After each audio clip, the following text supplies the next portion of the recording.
చీల్చబడినట్టుగా మనం చూస్తున్నాం. దాన్ని మరుగుడు చేయడానికి పిలాతు ఏం చేశాడు? ఎర్రని వస్త్రాన్ని ధరింపచేశాడు. చూడండి, ఆయన కొట్టిన దెబ్బలు ఎవరికి కనపడకూడదని, ఆయన రక్తము ఎవరికి కనపడకూడదని ఏం చేశాడు? ఎర్రని వస్త్రము అంటే పిలాతు ఎంత కుయుక్తిపరుడో మనం చూస్తూ ఉన్నాం.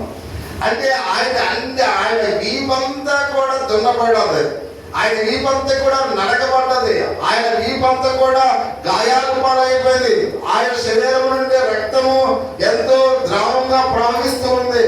అవి ఎవరికి కనిపించకూడదని ఏం చేశాడంట పిలాతు? ఎర్రని వస్త్రాన్ని అంటే ఎంత రక్తం కాలిపోయినా కూడా ప్రజలకి కనిపించకుండా దాన్ని మరుగుడు చేయడానికి ఎర్రని వస్త్రాన్ని ధరింపచేసినట్లుగా మనం చూస్తున్నాం. ప్రియ సహోదరి సహోదరుడా, అందుకే ఇక్కడ మనం గమనించినట్టే ఆయన వీపు చేర్చబడి రక్తము కారినట్టుగా మనం చూస్తూ ఉన్నాం.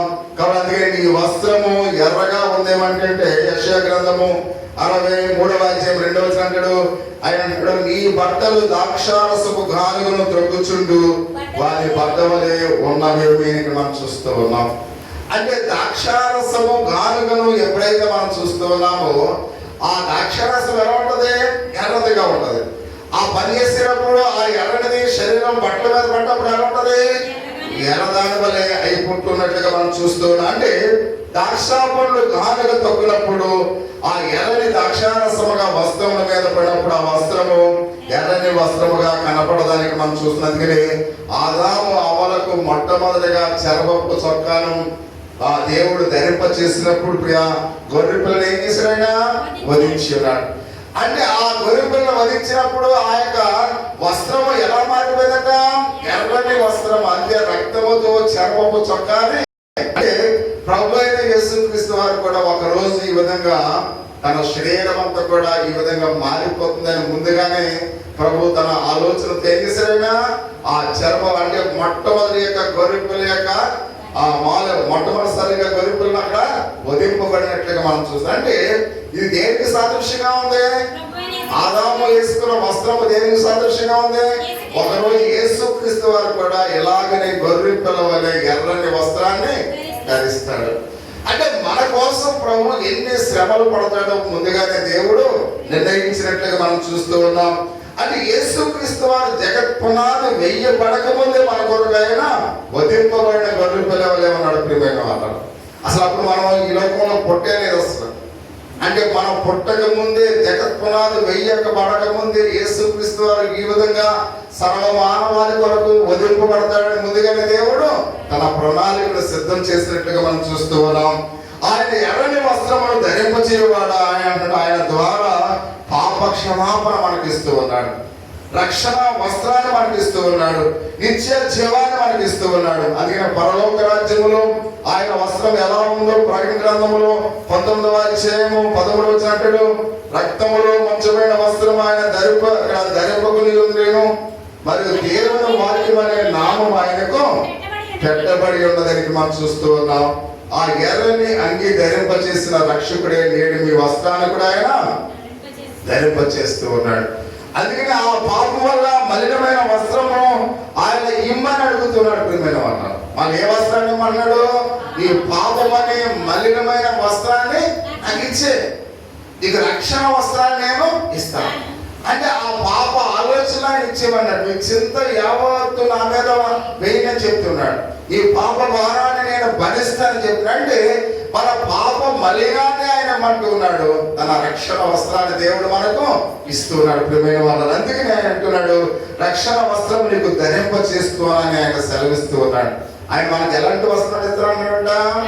రక్షణ వస్త్రాన్ని మీకు ఇస్తాడు. అందుకని అన్నాడు, అతిక్రమాలు దాచిపెట్టేవాడు వర్ధిల్లడు, వాటిని ఒప్పుకున్న వాడు విడిచిపెట్టేవాడు కనికరమును పొందరు. ఈ రాత్రి మన పాపములను మనం విడిచిపెట్టాలి, ఎందుకంటే ఆయన నమ్మదగిన దేవుడిగా ఉన్నాడు.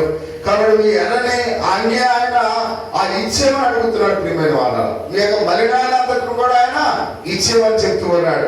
కాబట్టి ప్రేమతో ప్రభువైన యేసుక్రీస్తు వారు రక్షణ వస్త్రము మీ మీద పడనివ్వండి అని ఆయన చెప్తూ ఉన్నాడు. ఇదే అనుకూలమైన సమయం, ఇదే రక్షణ దినమని మనం చూస్తూ ఉన్నాం. ఈ రాత్రి ఆయన మనల్ని అడుగుతున్నాడు కనుక, ఇదే రక్షణ దినము కనుక కాబట్టి మనము మన పాప జీవితాన్ని ఇప్పుడే ప్రభువులకు మనం ఇవ్వవలసిన వారు అయినట్లుగా మనం చూస్తూ ఉన్నాం.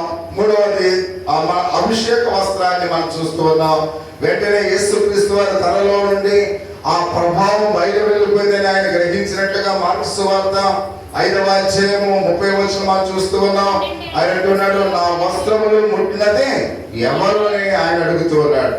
అంటే యేసుక్రీస్తు వారు వస్త్రపు చెంగులో శక్తి ఉంది, అభిషేకం ఉంది. ప్రియమైన వాళ్ళ మనం వేసుకున్న వస్త్రాలు ఏముందా? ఏమి లేదు, నథింగ్. కానీ యేసుక్రీస్తు వారు వేసుకున్న వస్త్రాలు ఏముందంట? శక్తి ఉంది అనే విషయాన్ని మనం చూస్తున్నాం. కాబట్టి ఆ వస్త్రము తాకిన వారు అద్భుతమైన స్వస్థతను నొందారు. ప్రియమైన వాళ్ళు అంటే యేసుక్రీస్తు వారునే కాదు, ఆయన ధరించిన వస్త్రపు చెంగులో కూడా ఉంది, శక్తి ఉంది అనే విషయానికి మనం చూస్తున్నాం. అది అంటాడు, యేసయ్య నామములో శక్తి ఉన్నదయ్యా, యేసయ్య నామములో శక్తి. అంటే నమ్మకే చదువు ఆయన మనల్ని ఏం చేస్తాడు?